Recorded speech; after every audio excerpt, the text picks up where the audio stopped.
minasyaitonirrajim. Bismillahirrahmanirrahim. Assalamualaikum warahmatullahi wabarakatuh. Rabbi syarah li sadri wa yassir li amri wahlul 'uqdatam min lisani yafqahu qawli. Innal hamdalillah nahmaduhu wa nasta'inuhu wa nastaghfiruhu wa na'udzu billahi min syururi anfusina wa min sayyiati a'malina. May yahdihillahu fala mudhillalah wa may yudhlilhu fala hadiyalah. Wa asyhadu an la ilaha illallah wahdahu la syarikalah wa asyhadu anna Muhammadan abduhu wa rasuluhu. Amma ba'du. Puja dan puji syukur atas kehadirat Allah Subhanahu wa ta'ala yang telah menciptakan langit tanpa tiang, menciptakan bumi tanpa landasan, dan menciptakan alam tanpa gantungan. Seandainya lautan yang ada di muka bumi ini Allah jadikan sebagai tinta, lalu pepohonan-pepohonan Allah jadikan pena, dan dedaunan Allah jadikan kertas, niscaya ia tidak akan cukup untuk menuliskan nikmat-nikmat yang Allah berikan kepada kita semua.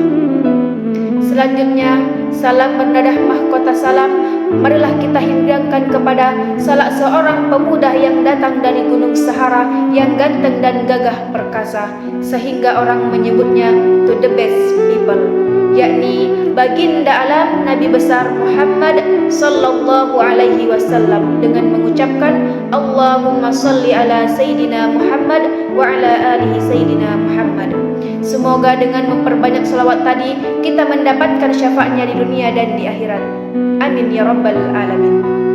Baiklah, perkenankan saya menyampaikan sedikit tausiah yang sangat penting untuk kita ketahui, yakni kapankah darah seorang muslim menjadi halal. Ani bani Mas'udin radhiyallahu anhu qala, dari Ibnu Mas'ud radhiyallahu anhu ia berkata, qala Rasulullah sallallahu alaihi wasallam, Rasulullah sallallahu alaihi wasallam telah bersabda, la yahillu damu mar'in muslim, tidak halal darah seorang muslim, maksudnya tidak halal dia dibunuh atau ditumpahkan darahnya, illa bi ihda salatin, kecuali dengan satu di antara tiga perkara.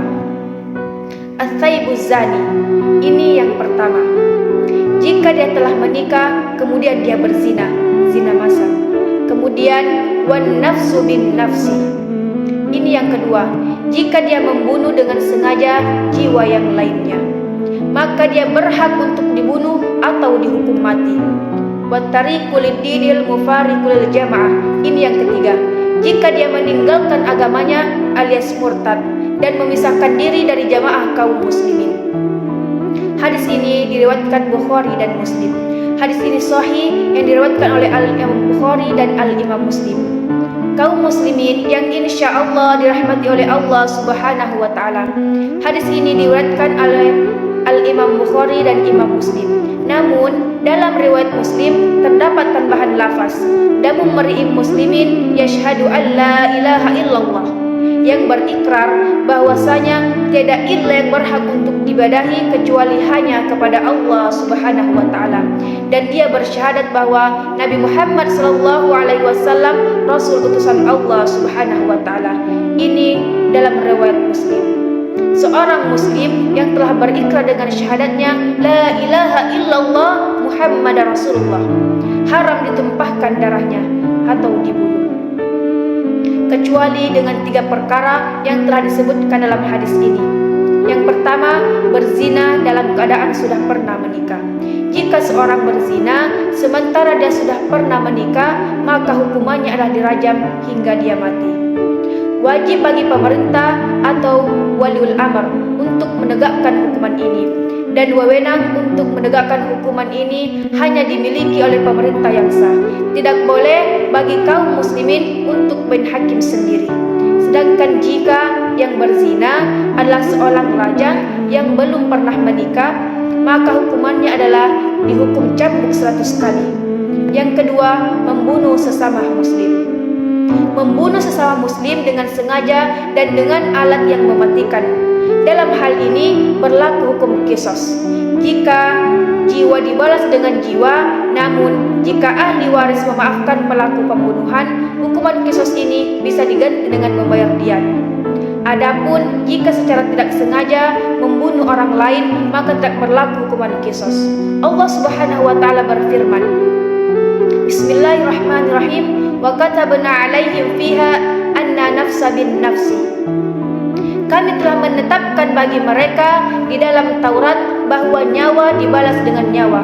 Quran Surah Al-Maidah ayat 45. Hukuman qisas pada asalnya adalah hukuman yang Allah Subhanahu wa taala berikan kepada Nabi Musa alaihi salam, dan dikuatkan lagi oleh Allah Subhanahu wa taala pada zaman Nabi Muhammad sallallahu alaihi wasallam. Wewenang untuk menegakkan hukuman ini juga hanya dimiliki oleh pemerintah yang sah. Tidak boleh bagi kaum muslimin untuk main hakim sendiri. Yang ketiga, meninggalkan agama Allah Subhanahu wa taala, meninggalkan agama Islam dan berlepas diri dari jamaah kaum muslimin alias murtad. Rasulullah sallallahu alaihi wasallam bersabda, "Man baddala dinahu faqtuluhu." Barang siapa menukar agamanya, maka bunuhlah ia. Hadis riwayat Bukhari, Ahmad, Abu Daud dan lainnya. Hal ini pun wewenang pemerintah. Ketiganya adalah dosa-dosa yang sangat besar, yang mana wajib bagi kita untuk menghindarinya. Siapa yang disuruh membunuh? Waliul amr atau pemerintah. Tidak boleh bagi umat Islam untuk main hakim sendiri dalam perkara-perkara seperti ini. Hendaklah mereka menghormati hukum yang berlaku di negara mereka dan menyerahkan urusan seperti ini kepada waliul amr atau pemerintah. Jadi, orang yang meninggalkan agamanya otomatis dia meninggalkan jamaahnya. Tidak lagi jamaah bersama umat Islam yang lain, dia sudah keluar dengan agamanya.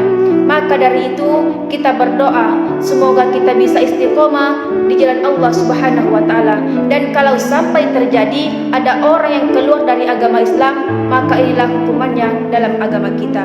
Jika berbicara tentang hukuman Allah Subhanahu wa taala, demikian beberapa hal yang dapat saya sampaikan. Semoga yang disampaikan tadi dapat memberi manfaat dan kebaikan bagi kita semua. Semoga Allah Subhanahu wa taala dapat membimbing kita ke jalan yang benar. Anak lulus sudah ujian, tinggal tunggu siapa meminang. Kalau sudah dengan kajian, hati adem pikiran pun tenang. Subhana rabbika rabbil izzati amma yasifun, wa salamun alal mursalin, walhamdulillahi rabbil alamin. Wassalamu alaikum warahmatullahi wabarakatuh.